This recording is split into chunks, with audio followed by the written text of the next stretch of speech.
Peter Pan by J.M. Barrie. Chapter 1. Peter Breaks Through. All children, except one, grow up.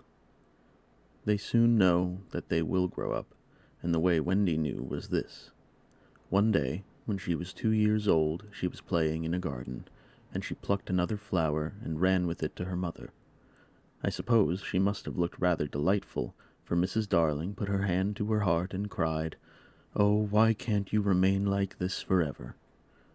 This was all that passed between them on the subject, but henceforth Wendy knew that she must grow up. You always know after you are 2. 2 is the beginning of the end. Of course, they lived at 14, and until Wendy came, her mother was the chief one. She was a lovely lady, with a romantic mind and such a sweet mocking mouth. Her romantic mind was like the tiny boxes, one within another, that come from the puzzling East.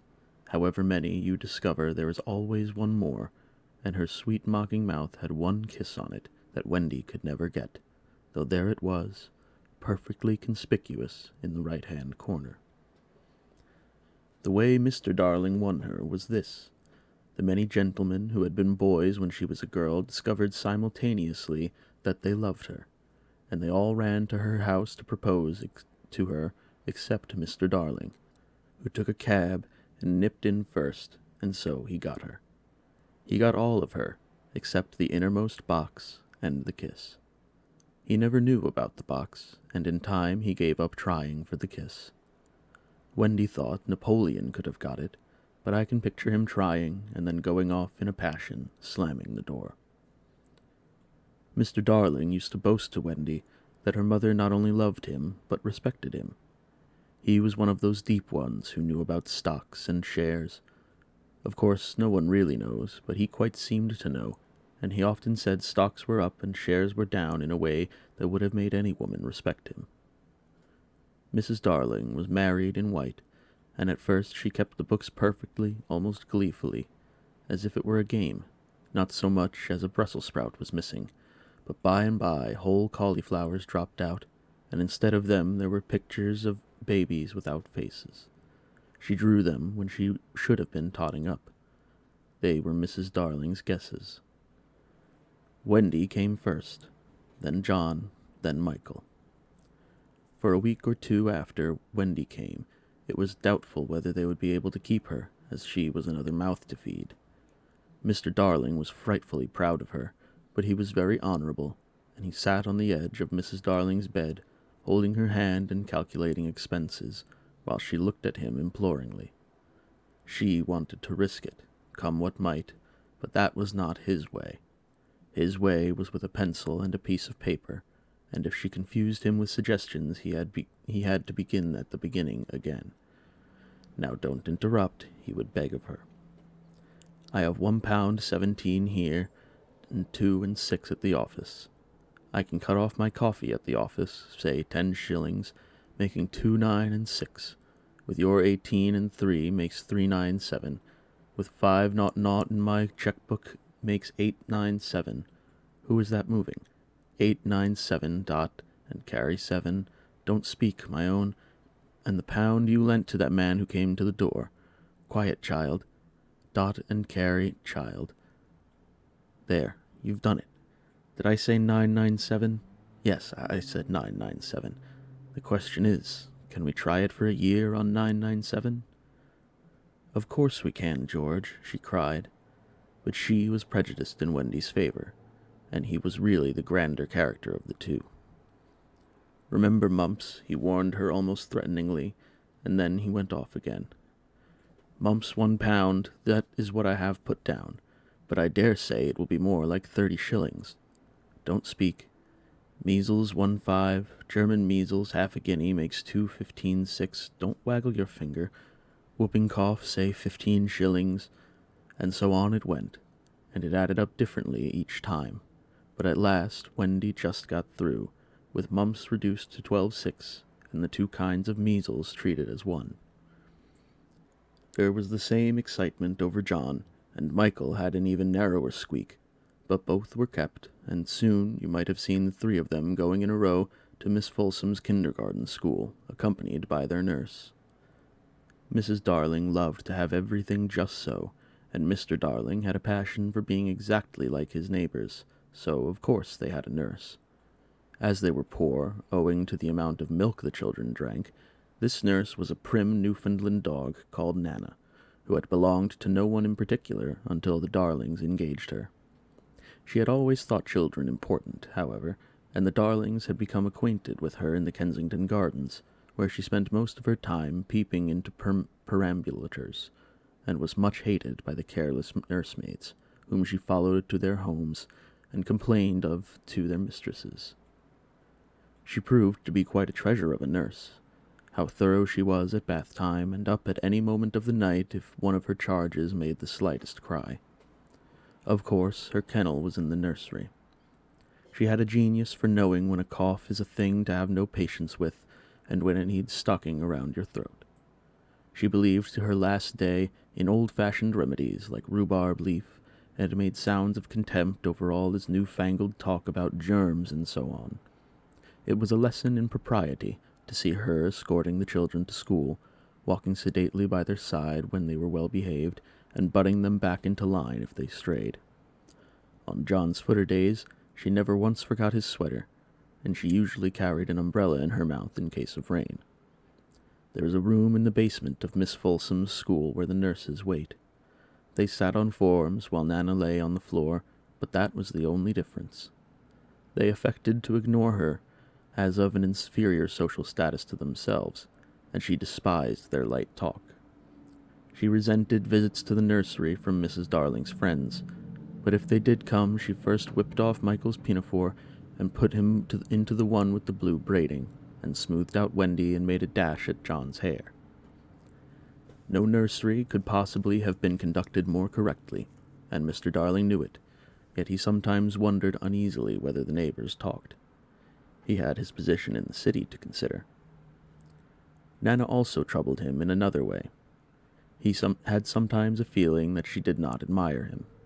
"I know she admires you tremendously, George," Mrs. Darling would assure him, and then she would sign to the children to be especially nice to father.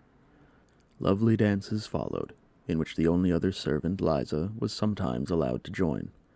Such a midget she looked in her long skirt and maid's cap, though she had sworn, when engaged, that she would never see 10 again. The gaiety of those romps! And the gayest of all was Mrs. Darling, who would pirouette so wildly that all you could see of her was the kiss, and then if you had dashed at her you might have got it. There was never a simpler, happier family, until the coming of Peter Pan. Mrs. Darling first heard of Peter when she was tidying up her children's minds. It is the nightly custom of every good mother after her children are asleep to rummage in their minds and put things straight for next morning, repacking into their proper places the many articles that may have wandered during the day. If you could keep awake, but of course you can't, you would see your own mother doing this, and you would find it very interesting to watch her. It is quite like tidying up drawers.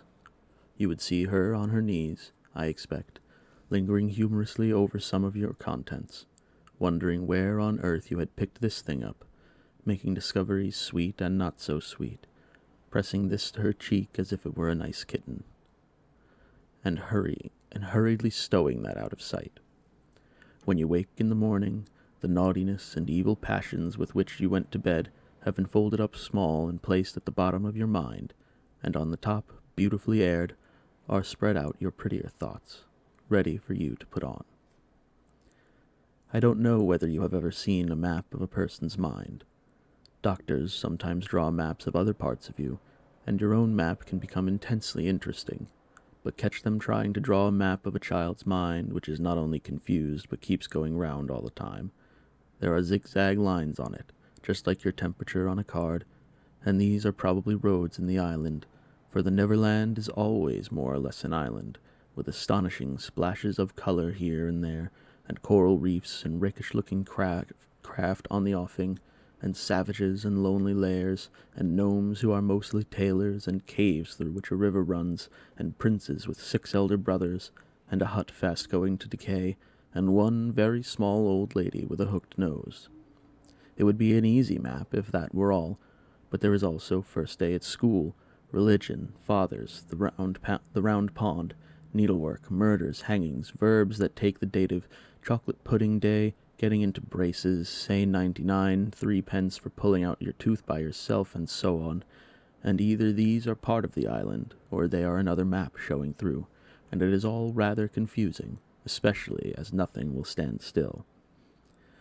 Of course, the Neverlands vary a good deal. John's, for instance, had a lagoon with flamingos flying over it at which John was shooting, while Michael, who was very small, had a flamingo with lagoons flying over it. John lived in a boat turned upside down on the sands, Michael in a wigwam, Wendy in a house of leaves deftly sewn together. John had no friends, Michael had friends at night, Wendy had a pet wolf forsaken by its parents, but on the whole the Neverlands have a family resemblance. And if they stood still in a row, you could say of them that they each have each other's nose, and so forth. On these magic shores, children at play are forever breaching their coracles. We too have been there. We can still hear the sound of the surf, though we shall land no more.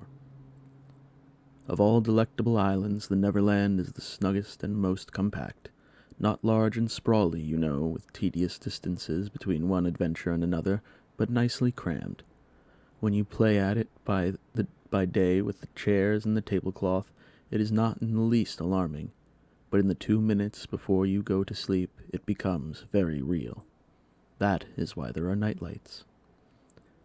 Occasionally, in her travels through her children's minds, Mrs. Darling found things she could not understand, and of these quite the most perplexing was the word Peter. She knew of no Peter, and yet he was here and there in John and Michael's minds, while Wendy's began to be scrawled all over with him. The name stood out in bolder letters than any of the other words, and as Mrs. Darling gazed, she felt that it had an oddly cocky appearance. Yes, he is rather cocky, Wendy admitted with regret. Her mother had been questioning her. But who is he, my pet? He is Peter Pan, you know, Mother. At first, Mrs. Darling did not know, but after thinking back into her childhood, she just remembered a Peter Pan who was said to live with the fairies. There were odd stories about him, as that when children died he went part of the way with them, so that they should not be frightened. She had believed in him at the time, but now that she was married and full of sense, she quite doubted whether there was any such person. Besides, she said to Wendy, he would have been grown up by this time. Oh no, he isn't grown up, Wendy assured her confidently, and he is just my size.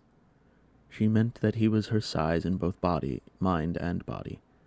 She didn't know how she knew, she just knew it.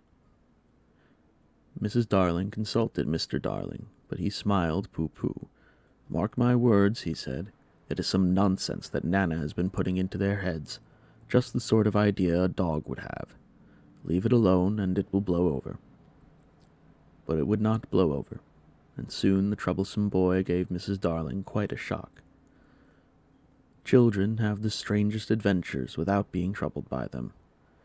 For instance, they may remember to mention, a week after the event happened, that when they were in the wood they had met their dead father and had a game with him.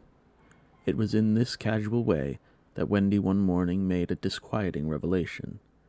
Some leaves of a tree had been found on the nursery floor, which certainly were not there when the children went to bed, and Mrs. Darling was puzzling over them when Wendy said with a tolerant smile, I do believe it is that Peter again. Whatever do you mean, Wendy? It is so naughty of him not to wipe his feet, Wendy said, sighing. She was a tidy child. She explained in quite a matter-of-fact way that she thought Peter sometimes came to the nursery at night and sat on the foot of her bed and played on his pipes to her. Unfortunately, she never woke, so she didn't know how she knew. She just knew. What nonsense you talk, Precious. No one can get into the house without knocking.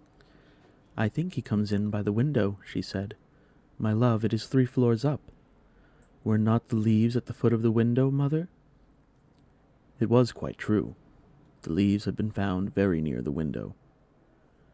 Mrs. Darling did not know what to think, for it all seemed so natural to Wendy that you could not dismiss it by saying she had been dreaming. "My child," the mother cried, "why did you not tell me of this before?" "I forgot," said Wendy lightly. She was in a hurry to get her breakfast. Oh, surely she must have been dreaming. But, on the other hand, there were the leaves. Mrs. Darling examined them carefully. They were skeleton leaves, but she was sure they did not come from any tree that grew in England. She crawled about the floor, peering at it with a candle for marks of a strange foot. She rattled the poker up the chimney and tapped the walls. She let down a tape from the window to the pavement, and it was a sheer drop of 30 feet, without so much as a spout to climb up by. Certainly Wendy had been dreaming.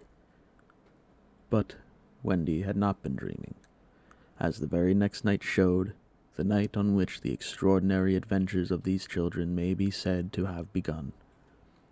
On the night we speak of, all the children were once more in bed. It happened to be Nana's evening off, and Mrs. Darling had bathed them and sung to them one by one.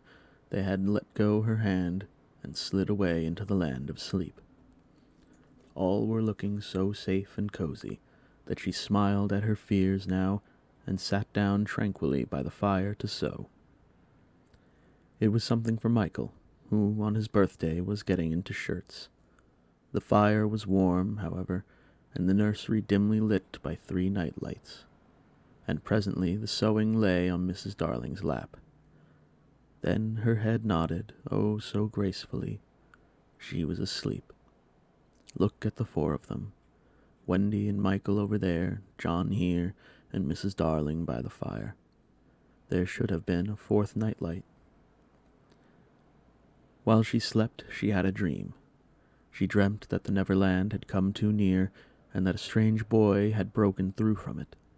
He did not alarm her, for she thought she had seen him before in the faces of many women who have no children.